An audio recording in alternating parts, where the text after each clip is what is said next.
ಈ ವಿಡಿಯೋದಲ್ಲಿ ಈ 8ರಿಂದ ಭಾಗಿಸುವಂಥದ್ದು, 6ರಿಂದ ಭಾಗಿಸುವಂಥದ್ದು, 5ರಿಂದ ಮತ್ತು 10ರಿಂದ ಭಾಗಿಸುವಂಥ ಲೆಕ್ಕಗಳನ್ನ ಕೊಟ್ಟಿದ್ದೀವಿ. ಇವುಗಳನ್ನು ನೋಡೋಣ. ಈಗ ಇಲ್ಲಿ ಬಾಧ್ಯತೆ ನಿಯಮಗಳು ಅಂತ ಕರಿತೀವಿ ನಾವು. ಬಾಧ್ಯತೆ ನಿಯಮಗಳು ಅಂದ್ರೆ ಒಂದು ಸಂಖ್ಯೆಯನ್ನು ನೋಡಿದ ತಕ್ಷಣ, ಯಾವುದೋ ಒಂದು ಸಂಖ್ಯೆಯನ್ನು ನೋಡಿದ ತಕ್ಷಣ ಅದು ಆ ಸಂಖ್ಯೆ ಯಾವುದರಿಂದ ಭಾಗಿಸ್ತೀವೋ ಆ ಸಂಖ್ಯೆಯಿಂದ ಅದು ನೇರವಾಗಿ ಬಾ ಹೋಗತ್ತಿಲ್ಲೋ. ಹಾಗಾದ್ರೆ ಅದು ಬಾ ಹೋಗ್ಬೇಕಾದ್ರೆ ಏನು ನಿಯಮ ಇರಬೇಕು? ಉದಾಹರಣೆಗೆ 8ರಿಂದ ಬಾ ಹೋಗ್ಬೇಕಂದ್ರೆ ಕೊನೆಗೆ 3 ಅಂಕಿಯ ಸಂಖ್ಯೆ 0 ಇರಬೇಕು. 3 ಅಂಕಿಗಳಲ್ಲಿ 0ಗಳಿರಬೇಕು. ಅಥವಾ 3 ಅಂಕಿಗಳಿಂದ ಆದ ಸಂಖ್ಯೆ 8ರಿಂದ ಬಾ ಹೋಗುವಂಥ ಸಂಖ್ಯೆ ಕೊನೆಗೆ ಇರಬೇಕು. ನೆಕ್ಸ್ಟ್ 6ರಿಂದ ಬಾ ಹೋಗ್ಬೇಕಂದ್ರೆ ಎಲ್ಲ ಅಂಕಿಗಳನ್ನು ಸೇರಿಸಿದಾಗ ಮೊತ್ತ 3ರಿಂದ ಬಾ ಹೋಗುವಂಥ ಸಂಖ್ಯೆ ಆಗಿರಬೇಕು. ಮತ್ತು ಕೊನೆಯ ಅಂಕಿ ಅಂದರೆ ಬಿಡಿ ಸ್ಥಾನದ ಅಂಕಿ ಸಮ ಅಂಕಿ ಆಗಿರಬೇಕು. 5ರಿಂದ ಬಾ ಹೋಗುವಂಥ ಸಂಖ್ಯೆ ಬಿಡಿ ಸ್ಥಾನದಲ್ಲಿ 5 ಅಥವಾ 0 ಇದ್ದರೆ 5ರಿಂದ ಬಾ ಹೋಗುತ್ತದೆ.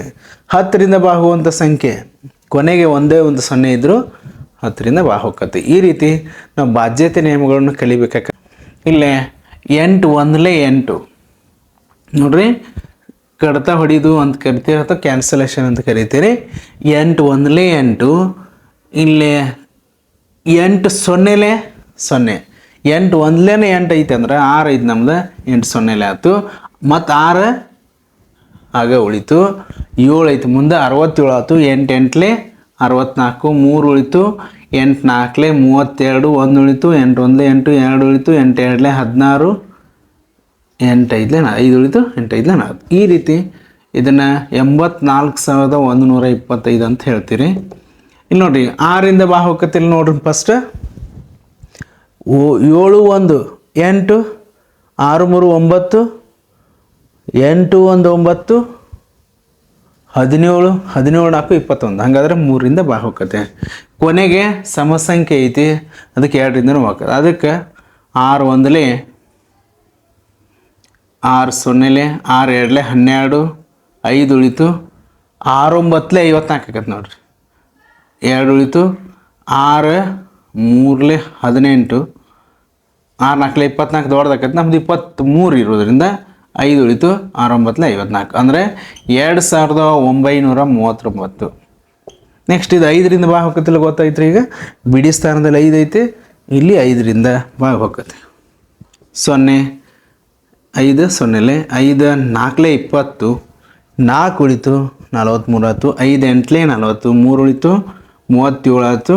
5 7ಲೇ 35, 2 ಉಳಿತು. 25 ಆಯ್ತು. 5 5ಲೇ 25. ಇಲ್ಲಿ ನೇರವಾಗಿ ಮಾಡ್ಬೋದು. ಇಲ್ಲೇ ಉಳಿದಂಥದ್ದನ್ನು ಬಾಜುಕ್ಕೆ ಪಕ್ಕದಲ್ಲಿ ಬರೀಬೋದು ಅಥವಾ ನೇರವಾಗಿ ನಾವು ಕಡ್ತಾ ಹೊಡಿಬೋದು, ಕ್ಯಾನ್ಸಲೇಷನ್ ಮಾಡ್ಬೋದು. ಹಾಗಾದ್ರೆ ಏನಾಯ್ತು ರೀ, ಇದು 4875 ಆಯ್ತು. ನೆಕ್ಸ್ಟ್ ಇದು ಸಿಂಪಲ್. ಇದು 10ರಿಂದ ಭಾಗಾಕಾರ ಮಾಡೋದು ಭಾಳ ಈಸಿ. ಲಾಸ್ಟ್ ಸಂಖ್ಯೆ ಕೊನೆಯ ಅಂಕಿ 0 ಮಾಡಿರಿ, ಅಂದರೆ ಕ್ಯಾನ್ಸಲೇಷನ್ ಮಾಡಿರಿ. 0 0 ಕ್ಯಾನ್ಸಲ್ ಮಾಡಿದರೆ ನಿಮ್ಗೆ ಸರಿಯಾದ ಉತ್ತರ ಸಿಗ್ತೈತಿ. ಬಾಧ್ಯತೆ ನಿಯಮಗಳ ಸರಣಿಯ 7ರಿಂದ ಭಾಗ ಹೋಗುವಂಥ ಸಂಖ್ಯೆ ಯಾವ ರೀತಿ ಇರಬೇಕು, 7ರಿಂದ ಭಾಗ ಹೋಗ್ಬೇಕಂದ್ರೆ ಏನು ನಿಯಮ ಇರಬೇಕು ಅನ್ನೋದನ್ನು ಇಲ್ಲಿ ನೋಡೋಣ. 7ರಿಂದ ಭಾಗ ಹೋಗ್ಬೇಕಂದ್ರೆ ಬಿಡಿ ಸ್ಥಾನವನ್ನು 2 ಪಟ್ಟು ಮಾಡಿ. ಉದಾಹರಣೆ ಒಂದು ತಗೊಂಡೀಗ, ಬಿಡಿ ಸ್ಥಾನವನ್ನು 2 ಪಟ್ಟು ಮಾಡಬೇಕು.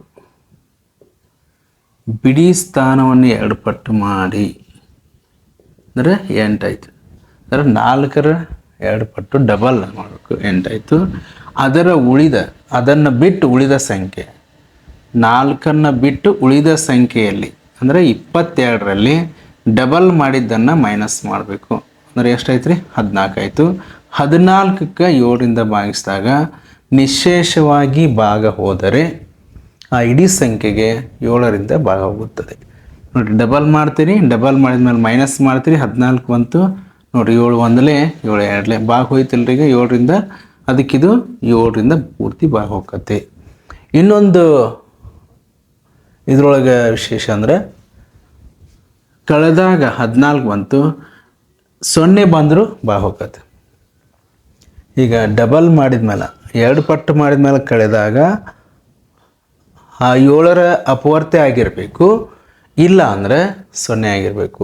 ಅದಕ್ಕೆ ನಮಗೆ ಪೂರ್ತಿ ಸಂಖ್ಯೆಗೆ 224ಕ್ಕೆ 7ರಿಂದ ಭಾಗಿಸ್ಬೋದು. ಈಗ ನೋಡ್ರಿ, 7 ಒಂದಲೇ 7 ಸೊನ್ನೆಲೆ 20, 7 ಮೂರಲೇ 21 ನೋಡ್ರಿ, 1 ಉಳಿತು, 7 ಎರಡಲೇ 14, 32 ಉತ್ತರ ಬಂತು.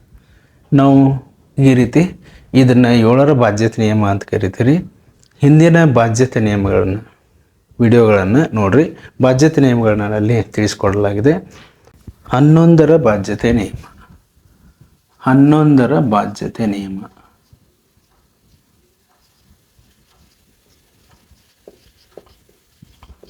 ಇಲ್ಲಿ ಏನಿರಬೇಕಪ್ಪ ಅಂದರೆ 11ರಿಂದ ಭಾಗ ಹೋಗ್ಬೇಕಂದ್ರೆ ಏನಿರಬೇಕು ನಿಯಮ ಅಂದರೆ, ನೋಡ್ರಿ, ಒಂದು ಸಿಂಪಲ್ ಈಸಿ ಇದ್ದಿದ್ದ ಸಂಖ್ಯೆ ತಗೊಳ್ತೀನಿ.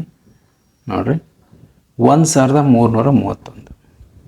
1331ನ್ನು ನೋಡ್ರಿ, ಒಂದು ಅಂಕಿ ಬಿಟ್ಟು ಒಂದು ಅಂಕಿ ಕೂಡಿಸ್ರಿ. ಇಲ್ಲಿ ಏನೈತ್ರಿ, 1 3 ಬಿಡ್ರಿ, ಮತ್ತು ಇಲ್ಲಿ 3 ಐತಿ, ಕೂಡಿಸ್ರಿ. ಎಷ್ಟೈತ್ರಿ, 4 ಐತಿ. ಇನ್ನು ಬಿಟ್ಟಂಥ ಸಂಖ್ಯೆಗಳನ್ನು ಕೂಡಿಸ್ರಿ, ಅಂಕಿಗಳನ್ನ 3 + 1 4. ಇವುಗಳ ವ್ಯತ್ಯಾಸ ಮಾಡಿರಿ, 0 ಬಂದರೆ ಹೋಗತ್ತೆ. ನೋಡಿ, ಈಗ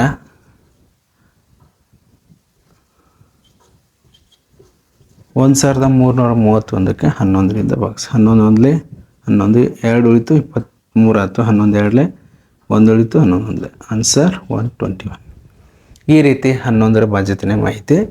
ಇನ್ನೊಂದು ಐತಿ ಇದ್ರೊಳಗೆ, ಇದು ಕಳೆದಾಗ ಒಂದು ಅಂಕಿ ಬಿಟ್ಟು ಒಂದು ಅಂಕಿ ಕಳೆದಾಗ 0 ಮೊತ್ತ ಮಾಡಿ ಕಳಿಬೇಕು, 0 ಬಂದರೂ ಹೋಗ್ತೈತಿ. ಇನ್ನೊಂದು ಸಂಖ್ಯೆ ತಗೊಂಡ್ರಿ, ಈಗ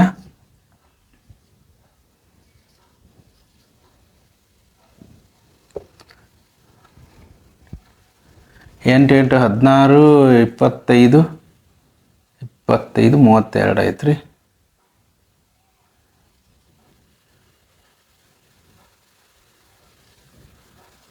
ಇಷ್ಟೊಂದು ದೊಡ್ಡ ಸಂಖ್ಯೆ ತೊಗೊಳ್ತೀನಿ. ಈಗ ಇದು 11ರಿಂದ ಹೋಗತ್ತಿಲ್ಲ, ನೋಡೋಣ.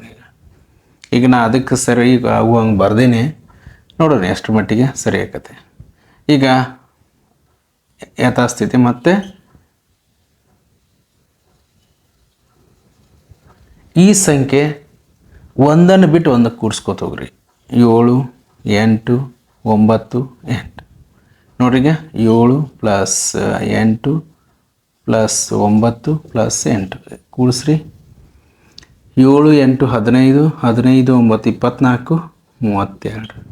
ಇವುಗಳನ್ನ ಉಳಿದ ಸಂಖ್ಯೆಗಳನ್ನ ತೆಳಗೆ ಕೂಡಿಸ್ಕೊಂಡಾಗ 2 + 3 + 5 ಎಷ್ಟಾಯ್ತು ರೀ, 5 3 8 2 10 ಮೈನಸ್ ಮಾಡಿರಿ, 22 ಬಂತು. ಇದು ನೋಡಿರಿ, 22 11ರ ಅಪವರ್ತೆ ಐತಿ, ಅಥವಾ 11ರಿಂದ ಹೋಗ್ತೈತಿ. ಹಾಗಾದ್ರೆ ಇಡೀ ಸಂಖ್ಯೆಗೆ 11ರಿಂದ ಹೋಗ್ತೈತಿ. ಇಲ್ಲಿ ಇನ್ನೊಂದಿಷ್ಟು ನೋಡೋಣ್ರಿ. ಇಲ್ಲಿ ಏನು ನೋಡಿದೀವಪ್ಪ ಅಂದ್ರೆ, ಒಂದು ಸಂಖ್ಯೆಯನ್ನು ಬರ್ದೀವಿ, ಇಲ್ಲೇ ಸಮಸ್ಥಾನ, ಇವಕ್ಕೆ ಬೇರೆ ಇನ್ನೊಂದು ಹೆಸರು ಕೊಡ್ಬೋದು. 1 ಇಲ್ಲಿ ನಂಬರ್ ಕೊಟ್ಬಿಡೋಣ, 2 3 4 5 6 7 ನೋಡ್ರಿ, ಸಮಸ್ಥಾನಗಳು 2 4 6 ನೋಡ್ರಿ. 2ರ ಸ್ಥಾನದಲ್ಲಿದ್ದಂಥ 2ನೇ ನಂಬರ್ನಲ್ಲಿ ಇದ್ದಂಥ 2, 4ನೇ ನಂಬರ್ದಲ್ಲಿ ಇರೋಂಥ ಅಂಕಿ 3, 6ನೇದ್ರೊಳಗಿಂದ 5, ಇವೆಲ್ಲ ಕೂಡಿಸಿದ್ರೆ 10 ಐತ್ರಿ. ಇನ್ನು ಬೆಸ ಸ್ಥಾನಗಳ ಮೊತ್ತ 7 8 9 8 ಎಲ್ಲ ಕೂಡಿಸ್ರಿ ಎಷ್ಟಾಯ್ತು ರೀ, 32. 32ರ 10 ಕಳೆದ್ರೆ 22. ಬೆಸ ಸ್ಥಾನಗಳ ಮೊತ್ತ, ಸಮಸ್ಥಾನಗಳ ಮೊತ್ತ ಹಿಂಗೂ ಹೇಳ್ತಾರೆ. ನಮ್ಮ ಸಿಂಪಲ್ಲಾಗಿ ಆಡು ಭಾಷೆ ಒಳಗೆ ನಾವು ಒಂದು ಅಂಕಿ ಬಿಟ್ಟು ಒಂದು ಅಂಕಿ ಕೂಡಿಸ್ರಿ, ಅವುಗಳ ಮೊತ್ತ ಕಂಡು ಹಿಡ್ಕೋರಿ, ಯಾವ ದೊಡ್ಡದೈತಿ ಅದರೊಳಗೆ ಸಾಂದ್ ಕಳೀರಿ, ಬಂದ ಉತ್ತರ 11ರ ಮಗ್ಗಿ ಒಳಗಿರಬೇಕು ಅಂತ ಹೇಳ್ತಾರೆ. ಅಥವಾ ಕಳೆದಾಗ 0 ಬಂದರೂ 11ರಿಂದ ನಿಶೇಷವಾಗಿ ಹೋಗತ್ತೆ. ಹೀಗಾದ್ರೆ ಇದನ್ನು ಸ್ವಲ್ಪ ಚೆಕ್ ಮಾಡೋಣ. ಈಗ 11ರಿಂದ ಹೋಗತ್ತಿಲ್ಲ, ನೋಡೋಣ ರೀ. ನೋಡ್ರಿ, ಮತ್ತೊಮ್ಮೆ ಬರಿತೀನಿ, ಇದನ್ನು ಕ್ಲೀನಾಗಿ ಗೊತ್ತಾಗೋ ಸಲುವಾಗಿ.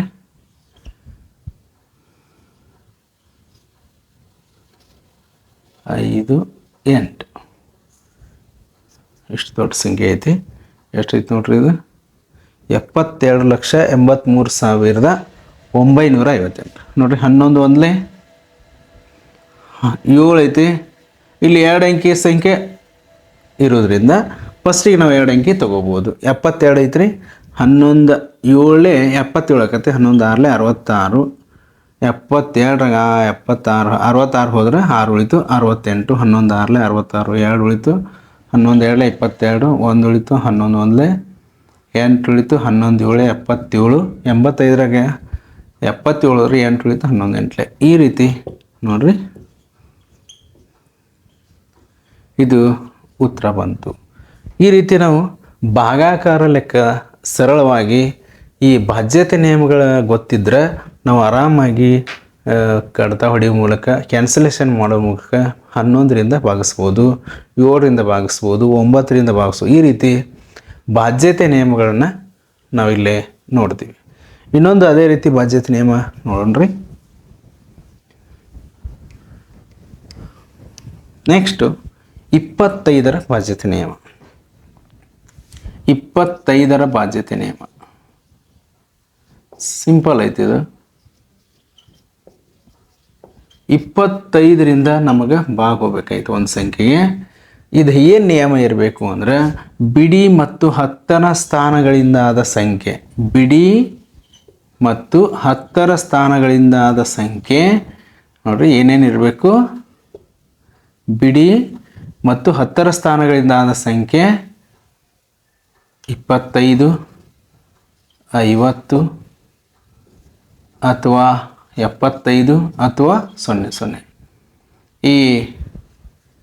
ಈ ರೀತಿ ಇದ್ರೆ ನೋಡ್ರಿ ಬಿಡಿ ಮತ್ತು 10ರ ಸ್ಥಾನದ 25, 50, 75, 00 ಈ ರೀತಿ ಒಂದು ಸಂಖ್ಯೆ ಒಳಗೆ ಇದ್ದಿತ್ತಂದ್ರೆ ಆ ಇಡೀ ಸಂಖ್ಯೆ 25ರಿಂದ ಭಾಗ ಹೋಗುತ್ತದೆ. ಉದಾಹರಣೆ ಬೇಕಾದ್ರೆ ಬರ್ಕೋಬಹುದು ನೋಡಿ. ಈಗ 75 ಬರ್ದೇನೆ. ಸುಮ್ಮನೆ ಒಂದು ಉದಾಹರಣೆ ನೋಡೋಣ. 25 ಒಂದಲೇ 25 ರೀ. ಇಲ್ಲೇ 25ಕ್ಕಿಂತ 24 ಸ್ಥಾನದ 0 ಕೊಡ್ತೀರಿ. ಮುಂದಿನ ಅಂಕಿ ತೊಗೊಂಡ್ರೆ 248 ಆಯಿತು. 25 9 225 ಆಯ್ತು ರೀ. 23 ಉಳಿತು. 23 ಉಳಿತು. ಮುಂದೆ ಎಷ್ಟೈತೆ ರೀ? 9 ಐತೆ. 25 9 ಮತ್ತೆ 225 ಮೈನಸ್ ಮಾಡಿದರೆ 14 ಉಳಿತು. 14 ಉಳಿತು. 147 ಆಯ್ತು. 25 5 125. 22 ಉಳಿತು. ಮುಂದೆ 5 ಐತೆ. 25 9. ಈ ರೀತಿ ನಾವು ಕ್ಯಾನ್ಸಲೇಷನ್ ಮಾಡೋ ಕಡತ ಹೊಡಿ ಮೂಲಕ ನಾವು ಭಾಗಾಕಾರ ಲೆಕ್ಕಗಳನ್ನ ಸುಲಭವಾಗಿ ಮಾಡ್ಬೋದು.